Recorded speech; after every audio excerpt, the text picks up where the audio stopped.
almost 80% of whom fall below the federal poverty level. Pregnancy testing, basic infertility services, STD tests, cancer screenings, these sites offer the fundamentals of healthcare to some of our most vulnerable residents. So when President Trump, former President Trump, initiated a gag rule banning federal funding for centers like this one, who dare even mention abortion as an option for someone who never planned being pregnant, I told the federal government that in the absence of their support, the state will fund these clinics. We increased our state support for family planning centers by more than tenfold, putting personal medical decisions back in the hands of patients and their trusted doctors, where they belong. Now that the Biden administration has reversed Trump's gag rule, I'm proud to announce that we have rejoined the federal Title X program, and we're putting record funding toward our Illinois family planning program. That means 29 delegate agencies throughout the state, from the southern region to West Central to Metro East, will receive more than $11 million in state and federal funding to expand family planning services to all Illinoisans, regardless of socioeconomic status. Let this record-breaking investment remind women that the state of Illinois trusts you to make your own decisions, to choose what contraceptives are right for you, to choose whether you want to be a parent or not, and when. And we will make sure that on top of protecting your right to choose, you get the care that you deserve. I'm very honored now to introduce my phenomenal partner in this work, the work not only of protecting reproductive rights, but also governing the state of Illinois, the best lieutenant governor this state has ever had, maybe any state has ever had, our Lieutenant Governor, Juliana Stratton.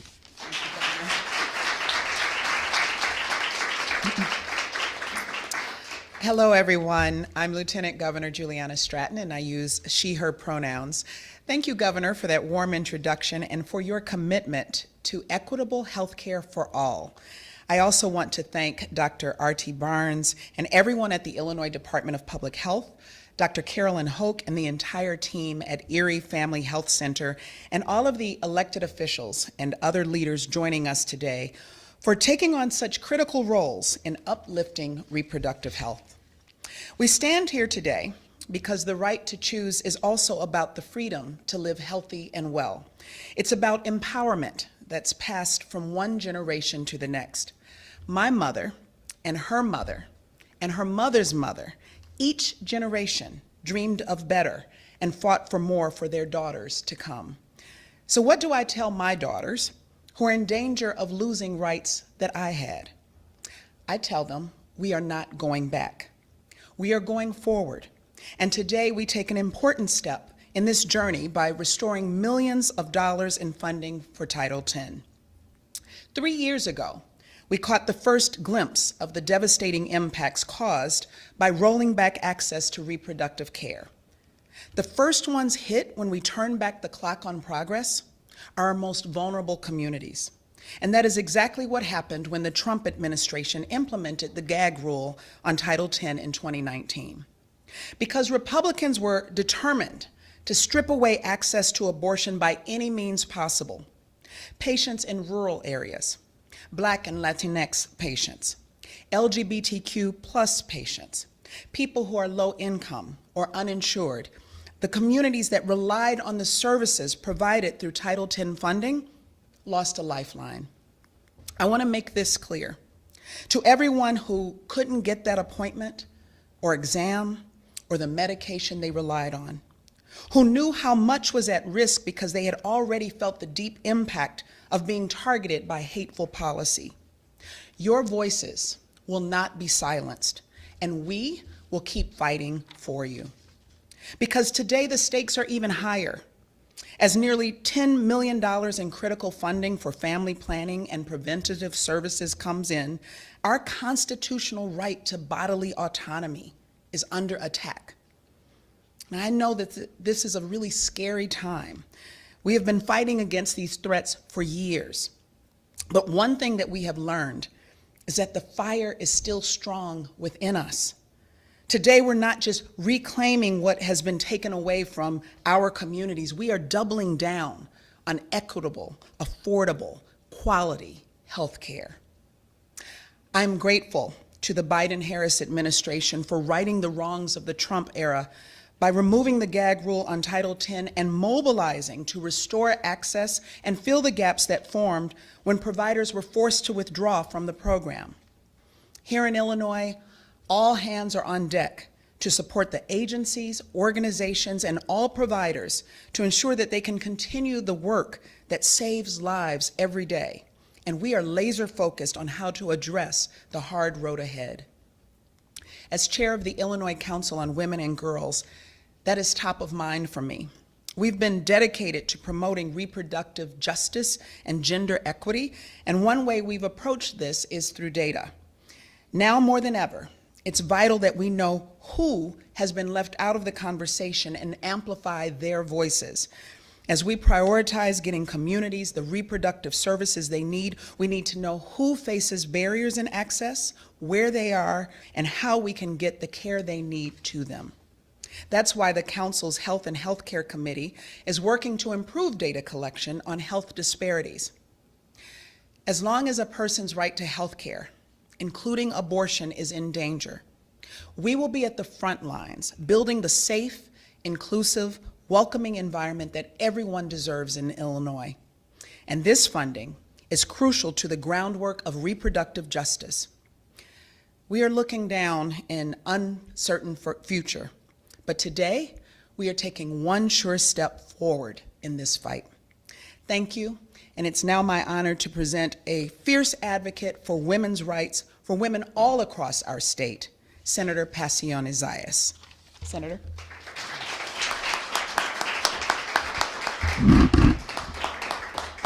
Good morning or afternoon.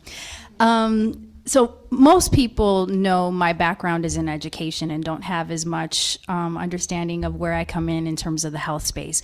But really what I want to emphasize is that education and health go hand in hand. They're like two wings of the same bird. But my history with Erie started 27 years ago when I was hired as a high school student to be an HIV/AIDS peer educator. This was a new program that had just started. It was actually at the old location right at Chicago. And my best friend and I were brought in to teach our peers about how to have safer sex or to make different decisions, passing out condoms and dental dams at various events across the city and youth spaces. That literally made a world of a difference in my life, the decisions that I made and the decisions that my peers made. And then fast forward, Erie became my home for reproductive services. I did all my annual exams here. I confirmed both of my pregnancies here. I am a recipient of Title X. I am a promoter of Title X, and I'm a defender of Title X. It is precisely the position of this state, which I'm so proud to serve and be a part of, that we understand that self-determination and bodily autonomy of women and individuals assigned female at birth is a fundamental human right. And this is precisely why the Lieutenant Governor just mentioned we are doubling down on the investment to enact the force field around reproductive services, because we know that that makes a critical difference in the lives of every single individual that accesses services here at Erie and other spaces that were mentioned, but particularly culturally and linguistically responsive services. That is so key in this particular community and beyond. And so it is really my honor to be a part of this work, to understand what we have to do, because when given what we know in terms of this leaked opinion, once this particular right is taken off the table, all other human rights are on the table. And for that reason, I am very grateful that we have a governor that understands it. We have a lieutenant governor that not only understands it, she lives it. And I'm in a legislature that we are all locking arms, doubling down on our commitment here. So thank you very much. My pleasure to bring up one of our frontline folks, Dr. Barnes.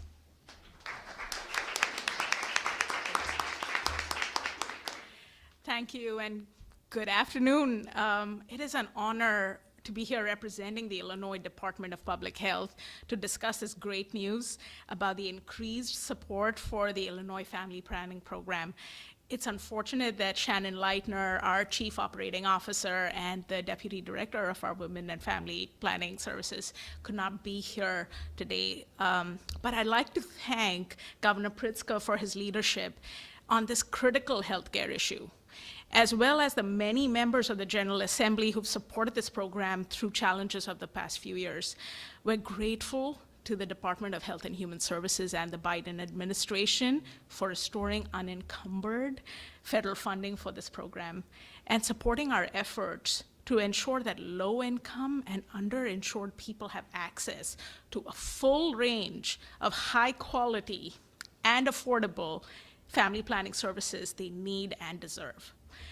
IFPP provides high-quality, culturally sensitive, and responsive family planning services that are vital to the health and safety and well-being of tens of thousands of individuals and families across Illinois. As you can see from our map that we have of our facilities, these programs span across Illinois. It provides services to 29 delegate agencies and 98 operating family planning clinic sites through our local health departments, our federally qualified healthcare centers, our community healthcare centers, school-based health centers in urban, suburban, rural areas across all of Illinois. This program served over 150,000 people in the last 3 years, with 79% of them being under the federal poverty level. IFPP provides a full range of contraceptive options with a focus on client-centered decision-making that really best fits their reproductive life plan.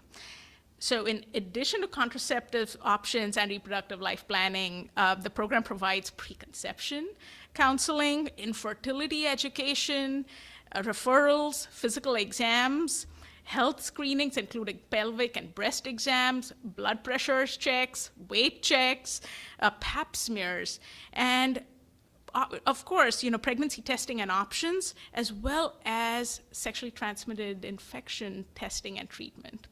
So the restrictions that were instituted by the prior federal administration created a challenge for IDPH and our network of family planning providers to maintain services to our clients, especially during a pandemic where resources were constrained. So we were able to get the job done and maintain vital services thanks to the support of our governor and the General Assembly. So we're now thrilled to see that the federal funding has been restored for the program, and we look forward to ramping up the program and providing more family planning services that are so badly needed in every corner of our state. So with that, thank you, and I'll hand it over to Cindy Stoffel from Erie Family Health. Cindy, there you are.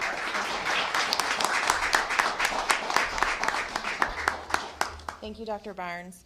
My name is Cindy Stoffel. In my role as a certified nurse midwife, I care for patients here at Erie Westtown Health Center and at Northwestern Prentice Women's Hospital.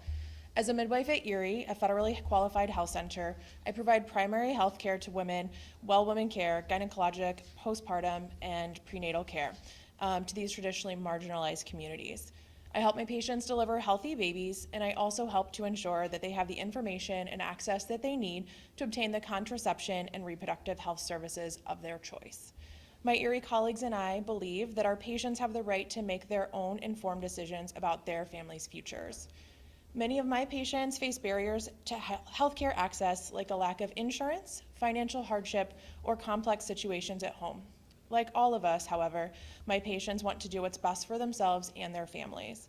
The funding Erie receives through the Title X program allows me to prescribe patients preferred contraception, perform critical reproductive health screenings, and removes the barriers that often stand in the way of their best options. For example, I recently cared for a patient who was only able to continue using her preferred birth control method of choice through Title X funding. She had been a longtime user of the patch, but she had a recent change in her insurance coverage, and buying her prescription without insurance at her pharmacy was not something feasible.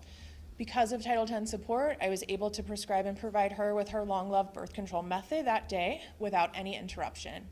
I'm so grateful to work for a health center that receives Title X support, and grateful to Governor Pritzker and the Illinois state for your continued advocacy for reproductive rights for our most vulnerable neighbors. Thank you. And I'm going to hand it back to Governor Pritzker for question and answer.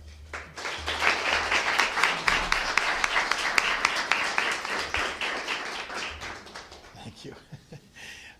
Thank you very much, and thank you very much for your comments, Cindy, and I'm happy to take any questions from members of the media. Governor, is there any way to ensure funding for this program that's not so dependent on whether we have a Democratic governor or a Democratic president? Not currently. I mean, the answer is we've got to make sure we've got whether they're Democrats or not, they need to be pro-choice. They need to believe in family planning. They need to believe in providing health care for women and meeting the needs of women across our state and our nation. So. In light of the violence this weekend downtown, can you tell us what kind of communications you've had with the mayor's office, and if you agree with what she announced today, that there will be this curfew and that you cannot be an unaccompanied minor in the park?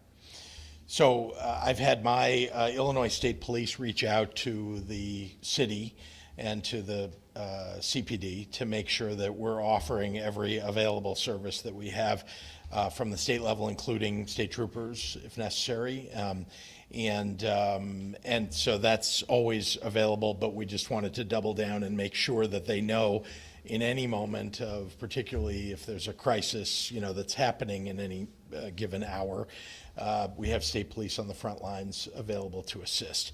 And of course, it's up to each city there on the front lines to do what is necessary to keep order and to, I just want to say, I mean, these killings, particularly of young people, but any sort, are just horrific for everybody that lives in Chicago and everybody that lives in Illinois. And so local police have to get their arms around this. We are providing at the state level significant support in other ways, including state police, but I also want to say in violence prevention programs, we put tens of millions of dollars into youth employment programs and making sure that we're providing services for youth for the entire summer, but also all year long. And so those services are critically important to employ. We want to make sure that those dollars are being used properly, but suffice to say that the state's engagement in this is significant. But given that we're seeing these problems already this early in the spring, and I know the weather has been unusually warm early in the spring, but what are your thoughts about the efficacy of those programs over the summer? And have you and the mayor talked directly about strategies as we see this happening before the summer season really starts? Well, as you know, many schools have not been let out yet. And so the youth employment programs that are available, although they're not exclusive to kids under 18, they go into effect actually in the next couple of weeks and all summer long. Those program operators are doing a good job in preparation for that and are reaching out. We have violence interruption and violence intervention programs that actually reach out to kids right where they live in their neighborhoods, on the street sometimes, to get them engaged. And we need to make sure that the city is utilizing all of its resources in the same way that the state's putting those resources forward. What do you say to the detractors who are going to point to this as another example in an election year of trying to attack you on the way that your administration has dealt with crime, legislation that's passed in the legislature? What do you say to those Republican would-be opponents who point to this as another example of a failure by your administration? There's not a single Republican that voted in favor of these youth employment programs, not a single Republican that voted in favor of increasing the number of state troopers available to help with this problem, not a single Republican that voted in favor of violence intervention programs that we have made available to cities all across the state of Illinois. So they have really themselves to blame for much of the challenge that we're seeing. I might add that Northwestern did a study looking at what the effects of the 2-year budget impasse a few years ago by the former Republican governor was on crime. And they determined that precisely what we're seeing now, the increases in crime, are a direct result of the inability of that governor to compromise and reach agreement on a budget. And you saw that violence intervention programs literally closed their doors as a result. Hard to start these things up again after you force them to close their doors. The DCFS auditor's report, I know you addressed this a little bit, but there are some calls for more change. I know every time we see these calls, there's more money coming into the agency, but there's still systemic failures. Should there be a leadership shift? What other changes need to happen with DCFS? Well, let's start with these are the most vulnerable children in our state.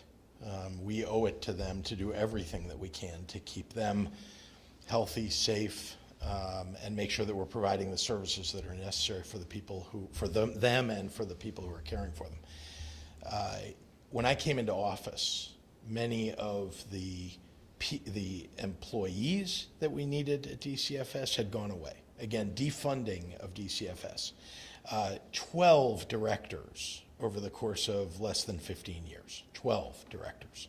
So this idea that when you have an agency that is so challenged like DCFS, that just cycling through leaders is somehow going to be helpful, not at all. You need stability, in fact, in order for an agency to improve. So you have to start out with a good leader. We have a good leader, somebody who is working very hard and comes from an agency that was directly serving these children. You've got to provide the resources necessary, and then you've got to rebuild things that took years to build up and then were devastated by Governor Rauner. 500 residential beds were done away with during the Rauner administration. You can't snap your fingers and get 500 beds back. These agencies and organizations don't have 500 available beds. If you stop contracting with them, they either go out of business or they provide those services to other agencies, even out of state. And because they don't trust the government. And remember, bills weren't paid back then either. So now we're rebuilding trust. We're also rebuilding those beds. I think you've seen a plan that the agency put forward. If you haven't, I'll provide it to you, in which we're putting literally dozens of beds every month back into service so that we can provide the kind of residential care. And then finally, I just say, we have more work to do, but if you look inside this agency, many, many positive things have happened. And the best example I can give you, but there are others, is it used to be when I took office, before I took office, 50% of the calls that were going into DCFS were calls about, neglect, abuse. All of them were about neglect and abuse. Only 50% of them were being responded to immediately. The other 50% were going into voicemail and then got responded to over some period of time. Now, 99% of all the calls that come into our hotline are responded to immediately. That's a big change, and it took a lot of effort to get that done. And that's just one of a long list of things that needed to be improved, but takes time to do that. We weren't able to do that in a month or two. That literally took the first year to get scheduling redone, to make sure that the people that you hired understood that they were now going to have to work different hours in order to answer those calls, to put in a system of reporting that included an online system. There are people who don't want to talk, teachers and others who don't want to talk to somebody on the phone about it. They'll put their name in and their contact information, but they don't really want to engage in a conversation. They just want to report what they've seen. And then that's another system that we put in to make sure that we're responding and getting that information immediately. So there's a lot of work still to be done. I know that, but just hammering on the leader of an agency and not looking at the work that's being done underneath with the University of Chicago, Chapin Hall, with Annie E. Casey Foundation, all advising this agency and making the improvements necessary. All of that work is being done, and it would be worthy of all of you just to take a look at that work. Thank you so much. Thank you, everybody.